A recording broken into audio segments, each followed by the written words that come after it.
Warning, the following video would not consider appropriate for people who are under the age of 13. This may contain some disturbing things: fear, gore, language, smoking, violence.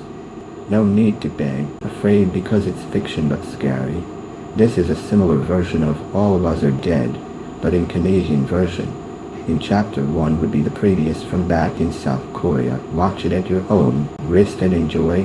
If you feel disturbed from those things, then don't watch it. Don't try leaving a hate comment which is disrespectful. Now it was not the time to grieve. There were still many zombies left on the road in any place they rush. Isla was still ready to fight with the zombies to the end, but Ms. Manarin tells Isla not to make a fearless sacrifice. No! Manarin said, "We don't have much time to start fighting because much more zombies are still on the road, and don't even think about going back to fight. I don't want you to make a sacrifice. You can have freedom and hope if you don't fight again and stay with us." Isla had to agree, do not do something stupid. After the conversation of what Ms. Manarin warned Isla about fighting back with the zombies, the whole group set off again to walk at the end of the line. It was now empty, and one of the survivors couldn't help their tears back when they lost their friends who became infected. Justin and the whole group took time for themselves to walk on the road and finally reached the control area.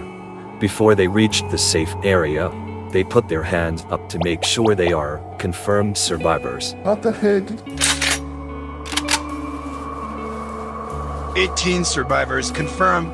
Thinking back on all the bits and pieces along the way, and all the friends lost, not one of them smiles. Most of them started sobbing uncontrollably, but the remaining survivors were happy to arrive safely. In the happiest boy in school. The one survived. Following that was a period of calm isolation. Unable to stop thinking about her friends, and same goes for her classmates and teachers from school. They will never forget them in their hearts. Nikki tries finding every miracle that shows her classmates and her friends' death, from where it shows how they lost their lives. When the miracle says, "Please stay, don't go," second. "Please come back, I miss you," third. "Dad, I miss you, please come back home," fourth. "Don't leave me behind, my friend, I miss you so much." At night time, the miracles of her friends finally occurred. Vixen came by and also put a miracle by saying that he misses Noah. He couldn't hold back his tears after his friend's death. Before Nikki comforted him, she put food bags at the bottom of the miracles and says she missed her friends. After that, she came by and said to him, "I'm sorry for your loss, but I'm sure I can be your friend too, and you don't have to be alone." This made Vixen happy, since he made a friend with Nikki and won't be alone anymore.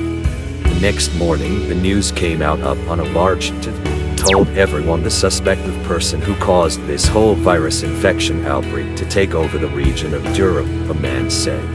"What? Who is the suspect?"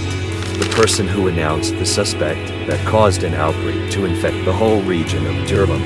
The evidence was shown that by the first infected was a bat, which came from British Columbia. They identified the person was a cave worker who caused it without knowing. It shows the cave worker was responsible for causing an outbreak. Fortunately, the worker has been arrested and sentenced to 10 years for an outbreak cause that made people turn into zombies. In the evening, helicopters were still up in the sky, saving the rest of the uninfected population. Justin went to see Ashmara, who was sitting outside looking at the sunset. Justin said, "Don't worry, we'll be together and never split up." Occasionally, everyone joined in, including her classmates and teachers. Even the parents of them survived and were happy to see them hug, remembering their friends with their memories before they lost hope. In the last scene, the infection all ends with people behind the sunset.